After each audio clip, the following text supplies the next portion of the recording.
Salut mes aventuriers, salut mes aventurières. Je suis heureuse de vous retrouver. Et bien ce soir, je vais vous faire, on va aller regarder quelles sont les énergies de la semaine pour bien cheminer. Parce que dans la connaissance de soi, évidemment, il faut aussi que ce soit en lien avec ce qui se passe en ce moment pour nous. Et voilà, j'avais donc envie de vous faire ça. Peut-être ce que vous devez savoir pour cette semaine, pour bien cheminer cette semaine. Voilà ce qu'on va faire. Alors, évidemment, c'est de l'intemporel. Hein. Quand vous tombez sur la vidéo, c'est que c'est le bon moment. Quand vous l'écoutez, c'est que c'est le bon moment pour écouter ça. Sinon, vous ne seriez pas là. Voilà, tout simplement. Alors, quelles sont les énergies pour cette semaine et qu'est-ce qu'on doit savoir pour bien cheminer cette semaine, hein. On se prend une grande inspiration et on lâche tout. Alors, sous quelle égide on est cette semaine et qu'est-ce qu'on doit en savoir de cette semaine pour bien cheminer, pour être bien dans nos bottes. Ah, c'est une semaine qui va nous apporter beaucoup d'émotions, qui peut nous inquiéter aussi par certains aspects, parce qu'on ne voit pas tout, parce qu'on a ce ressenti qu'il y a quelque chose qui est en gestation, quelque chose se prépare et on ne sait pas quoi. On n'est pas très au clair avec ce qui vient à nous là, cette semaine. On peut être en lien avec la famille, c'est vrai. Peut-être aussi qu'on vit des choses qui ont une origine karmique, c'est bien possible. Et on va aller creuser un peu ça parce que la lune, c'est toujours une énergie très particulière. Elle nous parle de notre monde intérieur, elle nous parle d'intuition, elle nous parle de gestation, elle nous parle de plein de choses en fait. Mais cette lune, elle porte toujours quelque chose en son sein et elle vient jamais seule en quelque sorte. Alors pour cette semaine, elle prépare un nouveau désir, elle nous dit que tout est possible. Cette semaine, si vous voulez bien cheminer, il ne faudra surtout pas vous fermer les portes. Il faudra surtout bien vous connecter aux élans que vous allez avoir. Connectez-vous à vos émotions, même si ça vous inquiète, même si vous avez un peu peur de ces nouveaux désirs qui sont en train de prendre corps en vous, mais si vous vous sentez appelé par quelque chose, eh bien, sachez que c'est plutôt une bonne chose, parce que c'est stimulant, c'est revigorant. Alors c'est vrai, peut-être vous allez lutter, peut-être vous aurez envie... comment je dirais ça? C'est-à-dire qu'on vous appelle à vous transformer. Et peut-être vous pouvez être un peu en résistance vis-à-vis de ça. Mais ce nouveau désir, vous ne pourrez pas lutter contre. Tout simplement parce qu'il est vôtre et que ça ne sert à rien de lutter contre soi-même. Ça, c'est une évidence. Écoutez-vous, vraiment écoutez-vous. Vous devez vous écouter. C'est super important parce qu'en plus... dans ce désir, il y a quelque chose de tendre, il y a quelque chose de doux. Donc, mettez-vous en état de réceptivité. Soyez connectés à votre sensibilité. N'ayez pas peur de vos émotions. N'ayez pas peur de vos intuitions. N'ayez pas peur de cet appel. Ce que vous ressentez là, qui gronde, qui vrombit à l'intérieur de vous, eh bien, il faut l'écouter. Peut-être faites ça en douceur. Parce que si vous avez peur de ce changement, évidemment... on peut freiner des deux pieds, on peut se mettre soi-même des bâtons dans les roues. Mais si on y va en douceur, si on y va avec compassion, avec amour, justement avec cette tendresse, du coup, ça nous aidera quand même. Hein. Ça nous aidera à passer à l'étape supérieure et à nous mettre en route dans ce mouvement. Parce que là, il y a vraiment un mouvement qui vient à nous. Pour cette semaine, on va clarifier une situation. C'est un désir qui est clarificateur, c'est un désir qui est plein d'optimisme. Soyons pleins de positivité. Ça sera vraiment bénéfique pour nous si on arrive à faire ça, parce qu'on va pouvoir se trouver en lien avec notre propre guérison, mais aussi notre propre force créatrice.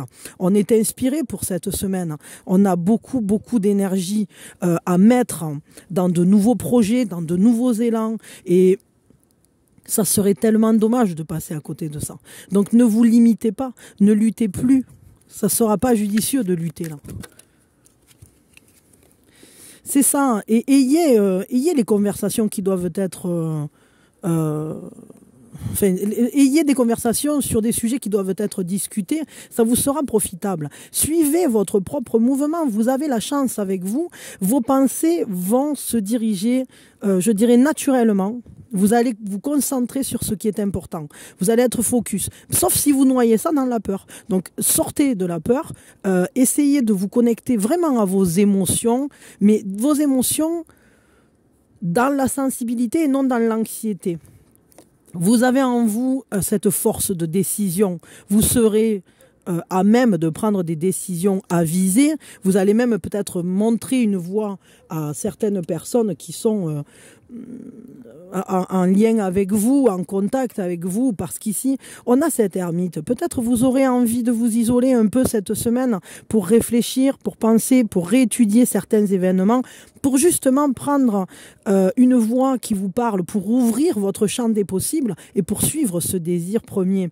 J'ai vraiment l'impression ici que vous êtes en train d'essayer de bâtir quelque chose d'important dans votre vie. Il y a quelque chose qui veut se manifester, qui veut prendre corps et ça vous redonne les rênes de votre vie. Ça vous donne une place qui est la vôtre, celle, je dirais, de souveraine, de souveraine. Vous êtes...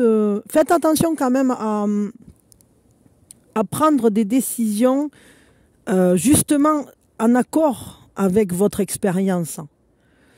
Quand vous dites quelque chose à quelqu'un, essayez d'être dans la douceur et non pas dans l'agressivité. Ça, il faudra faire attention. Parce que parfois, on peut s'emporter, parce que parfois, on peut bien sûr, pour essayer d'être, comment je dirais, dans le sens du bien commun, on se dit, ah, ça, c'est la bonne décision. Mais attention à ne pas être tyrannique parfois, et notamment avec soi-même. Parce que bien souvent, la personne avec qui on est le plus tyrannique, c'est nous-mêmes. Et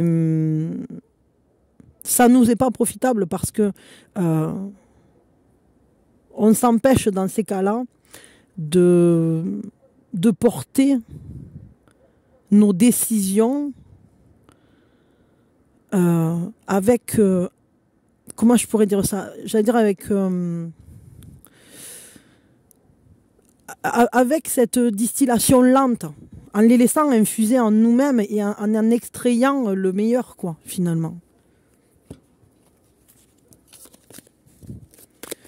Alors cette semaine, évidemment, on a des énergies d'un désir nouveau, d'une compréhension nouvelle. On nous dit que tout ça, ça sera libérateur. Ça va nous permettre de nous relier à des personnes autour de nous d'une nouvelle manière. Et surtout, on ouvre un nouveau chapitre. Cette semaine, il y a des choses qui s'arrêtent, il y a des choses qui commencent. Tout simplement parce qu'on en a fini avec une certaine manière de fonctionner qui nous obligeait à être solides, persévérants.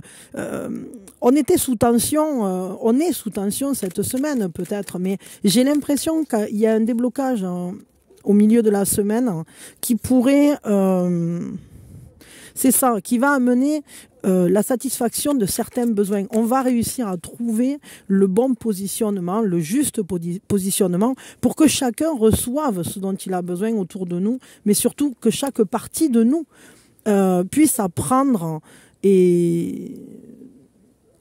peut-être à saisir les opportunités. On peut être piqué de curiosité pour quelque chose. Et d'ailleurs, ça peut effectivement venir aussi de ce désir neuf.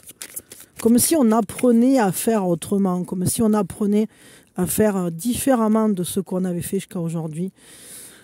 Oui, c'est ça. Alors, il peut y avoir de très jolies choses qui viennent à nous. Évidemment, on peut être en lien avec des personnes qu'on aime énormément, des personnes peut-être dont on se sent très proche, avec qui il y a quelque chose de doux, quelque chose presque... Ça pourrait être des personnes évidemment qui viennent qu'on connaît d'une autre vie, on le ressent, on sent, ce sont des âmes sœurs. Alors évidemment, les âmes sœurs, c'est pas toujours amoureux, on peut être En général, notre famille, les amis très proches, ce sont des âmes sœurs. Tout simplement parce que ce sont des âmes avec qui on chemine depuis longtemps. Et pour bien cheminer, eh bien, peut-être prêter attention à ces âmes sœurs qui sont sur votre route, qui sont auprès de vous. Mais attention vraiment à ne pas être dans le déni de quoi que ce soit et à ne pas vous bercer non plus de fausses croyances. Enfin, c'est pas se bercer, parce que là, pour le coup, on est plus... Attention à l'autosabotage, quoi. C'est-à-dire, ne vous enfermez pas dans des idées qui, finalement, vous enchaînent à quelque chose qui n'est pas concret. C'est comme si vous teniez une promesse du passé, alors qu'en réalité, elle n'est plus d'actualité. Il peut y avoir quelque chose qui vous tient, mais en réalité, c'est plus du tout adapté à vous. Et du coup, ça force sur vous-même. Il peut y avoir une réconciliation avec une personne, ou en tout cas, ça serait la bonne voie. Ça serait bien de se réconcilier. Ça serait bien de se rapprocher de quelqu'un avec qui, peut-être, il y a longtemps que vous ne vous voyez plus, ou peut-être une personne... avec qui le contact, qui était joyeux et joli, est devenu difficile, hein, parce que chacun est rentré dans son ego, ou alors il y a eu peut-être une sorte de processus d'auto-sabotage où finalement on n'a pas réussi à les connecter. Et ici, on voit qu'il peut y avoir une opportunité de réconciliation, de rapprochement, mais peut-être même que ce sont nos propres forces du passé qui remontent, qui... vont nous permettre de nous réconcilier avec nous-mêmes et de nous libérer de certains carcans dans lesquels on s'était enfermé. Il faut réagir en tout cas. Réagissez si vous sentez qu'il y a des choses qui sont en train de prendre une tournure qui n'est pas très positive ou qui vous empêche d'aller vers quelque chose que vous aimeriez, eh bien, faites la paix avec vous-même à ce niveau-là. Et vous voyez, il y a vraiment des beaux moments, il y a des jolies choses, hein, que ce soit amicalement ou relationnellement au sens large. Il peut y avoir de belles amitiés, il peut y avoir de beaux moments à célébrer, des beaux moments à partager. Parfois c'est juste une conversation, parfois c'est juste boire un verre avec un ami, ça va être boire un café, ça va être... en fait, montrer la présence, se relier aux gens qu'on aime, se relier aux gens qui sont importants pour nous, à ces âmes sœurs qu'on a croisées un jour ou qu'on a croisées ou qui font partie de notre quotidien. Ces personnes-là, elles sont importantes pour votre joie, elles sont importantes pour votre équilibre. Et ne le niez pas, parce que si vous vous enfermez, que vous vous dites non, ben en fait, bon, de toute façon, j'en ai pas besoin de ces personnes puisque ça fait longtemps que je l'ai pas vu, ou que de toute façon on n'arrive plus à se parler, ou que je sais pas quoi, ben évidemment ça complique, mais si vous voyez qu'il y a une opportunité de vous réconcilier, ou qu'en faisant un geste, eh bien, on peut arranger les choses, faites-le, parce que vous en serez vraiment très, très heureux. Ça serait dommage de rester bloqué sur une situation. C'est ça. Vous pouvez apporter une nouvelle énergie, une énergie nouvelle, une énergie de guérison, une énergie de joie, voire même de fête, j'allais dire, mais parce qu'on est tellement heureux, parce que ça nous comble, ça nous remplit quand on est entouré des personnes qu'on apprécie. Et c'est tellement dommage de s'en tenir loin pour des raisons qui finalement ne tiennent pas la route quand on les décortique. Parce que bien souvent, ce sont des inquiétudes, c'est un regard qu'on porte qui est limitatif. Et il faut savoir déployer un regard nouveau, un regard neuf, un regard libéré d'un passé aussi. Parfois, il faut oser prendre des risques. Alors prenez des risques cette semaine si vous le pouvez, surtout au niveau relationnel, parce que j'ai l'impression qu'il faudrait mettre comment je pourrais dire ça, vous ouvrir, vous autoriser à désirer à nouveau, à ouvrir des portes et à réparer des choses. Vous avez des liens peut-être à réparer là pour le coup, pour cette semaine. J'ai le ressenti que vous aurez des opportunités, saisissez-les quoi. Paix et harmonie règnent en maître, vos souhaits se réalisent. Hop. J'ai envie de le lire, le peuple de la paix là. Toc, toc, toc. C'est ça, en fait. Vraiment, je crois que pour certains, il faut faire la paix déjà avec vous-même, trouver ce sentiment d'unité, le récupérer, le réparer peut-être, parce que ce nouveau désir, justement, il est porté aussi par ça.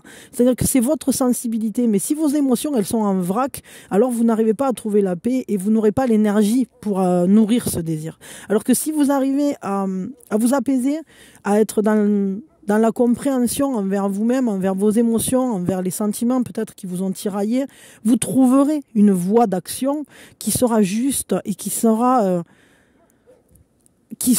faire taire des rugissements à l'intérieur de vous pour utiliser enfin votre énergie de manière optimale, de manière positive, de manière créative, de manière salvatrice et non plus dévoratrice.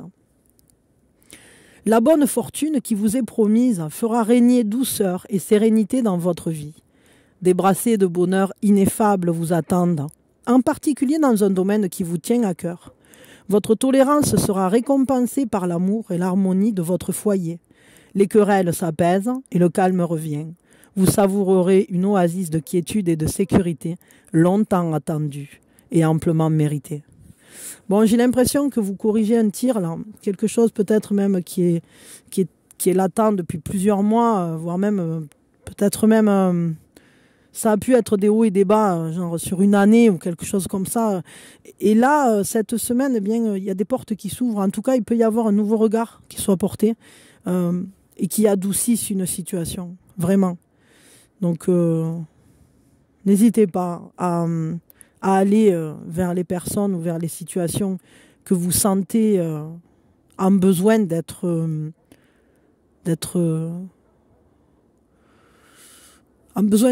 comment je pourrais dire ça, avec ce besoin d'être rasséréné ou où il faudrait insuffler plus de quiétude finalement et il y a quelque chose à réparer là, je crois. Mais c'est bien parce qu'il y a ce nouvel élan, il y a ce nouveau désir et ça va faire beaucoup de bien. Pour cette semaine, quelle typologie de personnes vous est la plus bénéfique? Bien que après, je pense qu'il y a beaucoup de gens qui peuvent vous être bénéfiques, mais déjà, ça vous donne une reine. Alors... C'est une personne qui dégage une énergie féminine royale. Quelqu'un qui se sert de son autorité bienveillante pour protéger les autres. Donc je dirais, bon, ça peut être effectivement toute figure maternelle qui prend soin et qui à la fois veille avec son autorité naturelle et justifiée d'amour. Parce que la seule autorité qui puisse être justifiée, c'est une autorité bienveillante et pleine d'amour. Sinon, elle n'est pas justifiée. Allez, on va se prendre quand même un petit kitsune là, j'ai envie. Le kitsune de la semaine. Quel kitsune? La sentinelle. Tiens, c'est rigolo parce que je l'ai tiré dans un des astro-tarots que j'ai fait sur mon autre chaîne. Je sais plus sur qui. Peut-être il n'est pas sorti encore. Je sais plus. Alors, la sentinelle, je vous le lis. C'est ça, on peut avoir des résistances encore et c'est vrai qu'on peut encore avoir des méfiances, mais je dirais qu'il va être important de savoir aussi les faire retomber, ces défenses. Parce que c'est important de se préparer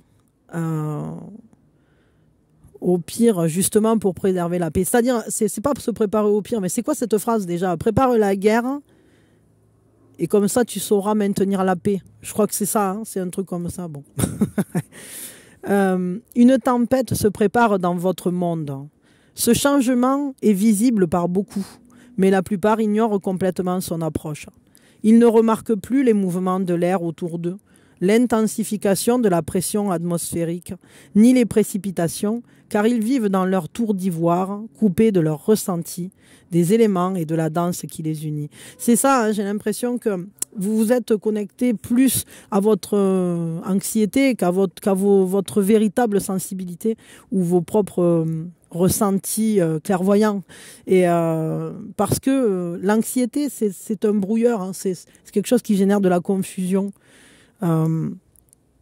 Mais évidemment, il faut suivre son intuition quand on a des craintes. Il faut essayer d'aller comprendre pourquoi on a ces craintes-là. Pourquoi on a ce sentiment ou ce ressenti de danger ou ce ressenti de stress, de peur. Tout ça, c'est des choses à écouter aussi. Hein. Même s'il ne faut pas les suivre, mais il faut essayer de comprendre pourquoi ils sont venus nous... Quel message ils sont venus nous délivrer. Et ce n'est pas forcément pour nous dire qu'il va y avoir un problème, mais bien souvent, c'est simplement pour nous dire qu'il y a quelque chose qui se passe en nous et que ça nous effraie. Et bien souvent, les nouveaux désirs, les changements nous effraient. Ça nous met dans un état de vigilance, évidemment. Mais vous, chers chercheurs, vous avez senti ce rassemblement de forces. Ces effets, son déroulement et ce qu'il en découlera. Tout cela reste encore un mystère. Mais vous pouvez vous préparer à l'approche de cette tempête. Les autres n'écouteront peut-être pas, vous traiteront de négatif ou de craintif lorsque vous les informerez de ce à quoi vous vous préparez. Quoi qu'il en soit, préparez-vous. Moi, je dirais que plutôt vous vous préparez à aller réparer quelque chose. C'est pas, là, vous vous préparez pas contre quelque chose. Au contraire, je crois que vous vous préparez à sortir de votre écrin, peut-être même de cette tour dans laquelle vous vous étiez enfermé ou ce repli dans votre monde intérieur. Il n'y a rien à craindre. Vous avez simplement conscience à l'avance de la possibilité d'une forte tempête qui pourrait causer de nombreux dommages comme passer sans encombre en purifiant l'air. Dans tous les cas, il est sage de s'y préparer. La sentinelle des cieux, cet être dragon, est venu à vous et vous êtes maintenant invité à voir les choses depuis son point de vue magique, en vous élevant au-dessus des limitations du quotidien afin de mieux voir les implications du changement qui s'en vient. Ce don de prévoyance vous permettra de vous préparer au mieux à la tempête qui s'en suivra et de reconnaître ceux qui écouteront. Faites des choix judicieux. Faites tout avec soin, réparez ce qui doit l'être, préparez-vous et observez. Voyez, il y a des choses à réparer, je le sens depuis le début. Ça. Réfléchissez à ce que vous ferez pour vous assurer que vous serez soutenu à l'avenir. Sachez que lorsque la tempête sera passée, quand elle prendra fin, vous serez plus fort et plus capable d'aider les autres lorsque c'est nécessaire, comme de poursuivre votre vie. Vous n'êtes pas seul. Cette sentinelle veillera toujours sur vous. Bon, là, clairement, vous êtes protégé. Et moi, ce que je trouve très intéressant, c'est qu'on est protégé pour rétablir une harmonie, pour aller... pour recevoir, finalement... des bénédictions et ce souffle nouveau là, ce nouveau désir, il est vraiment important parce que je crois que c'est lui qui fait moteur, c'est lui qui nous libère et c'est lui qui va nous pousser à prendre des décisions nouvelles, à marcher dans une nouvelle voie avec une nouvelle interprétation des situations qui va nous servir de guide mais qui va nous permettre aussi de nous préparer à la suite parce que c'est bien beau d'avoir un désir de transformation, de changement. Évidemment, il ne faut pas lui résister, il faut oser aller et prendre des risques. Le risque de sa propre vie, le risque de se réconcilier avec soi-même, de se réconcilier aussi peut-être avec son passé ou des personnes avec qui c'était un peu compliqué. Mais il n'empêche que tout ça, c'est générateur de transformation, ça peut faire peur. Mais ce risque, il est tellement essentiel. Et ce désir, il va nous porter tellement loin que c'est vrai qu'on peut en avoir un peu peur. Mais c'est à nous aussi de le porter. Et peut-être c'est nous finalement cette reine, parce que c'est à nous aussi de porter notre autorité sur notre propre vie avec bienveillance, pour protéger toutes les parts de nous, pour nous protéger à nous, mais aussi pour protéger les gens qu'on aime et pour les faire avancer avec nous. Dans la joie, dans le bonheur et dans des échanges qui sont dans l'esprit du partage, dans l'esprit du soutien et... apprendre à danser sous la pluie, apprendre à trinquer sous la neige, c'est important parce que évidemment que la vie, c'est toujours des rebondissements et qu'il faut toujours être prêt à se retourner. Mais en même temps, c'est justement parce qu'on sait qu'on est prêt à toute éventualité, qu'on peut avoir confiance en soi, que justement on peut avancer vers ces changements. Sinon, on reste caché dans sa tanière et on n'ose plus aller vers la vie. Mais ça serait dommage parce que sinon... Finalement, ça serait que de l'auto-sabotage et on mérite tellement mieux, quoi. Cette semaine, en tout cas, je crois que vous aurez plus de force que ce que vous pensiez. Et vous allez vous sentir quand même bien en capacité, comme si vous aviez une énergie nouvelle, hein, un désir neuf qui va vous donner les moyens d'accomplir quelque chose, ou en tout cas d'en prendre le chemin. Voilà, voilà. Écoutez, je vais m'arrêter là. Et je crois que on sait quand même pas mal de choses déjà sur cette semaine. Donc voilà, c'était ce que vous deviez savoir pour bien cheminer cette semaine. Peut-être je le referai. Si ça vous a plu, je le referai de temps en temps. Peut-être pas toutes les semaines, mais enfin, bon, on verra. Je me laisse porter. Vous savez bien qu'ici, hein, c'est un espace de liberté. Et tiens, si vous avez un oui-non à demander, peut-être oui ou non pour terminer. Oui ou non, posez votre question. Et puis on prend une grande inspiration. Et on lâche tout. Oui ou non? C'est un oui. Alors je ne sais pas de quoi ça parlait. J'espère que ça vous aura rendu content, mais parce que j'en ai pas la certitude. Mais en tout cas, c'est un oui. Voilà. Donc si ça peut vous guider, tant mieux. Ça me fait plaisir. J'espère que ça vous aura fait plaisir aussi. Et que le tirage vous a parlé. Je vous mets oui, je vous mets plein de petits pouces, je vous adore. Mais vous aussi, si vous voulez bien, vous pouvez m'en mettre. Et vous pouvez vous abonner aussi. Et prenez soin de vous cette semaine. Et puis de toute façon, on se retrouve pour autre chose, pour je sais pas quoi encore, parce que je fais vraiment à l'instinct. Et voilà, et c'est que du bonheur. Des bisous. Et faites que votre vie soit votre plus beau terrain de jeu. Voilà. Des bisous, mes aventuriers, mes aventurières, à bientôt.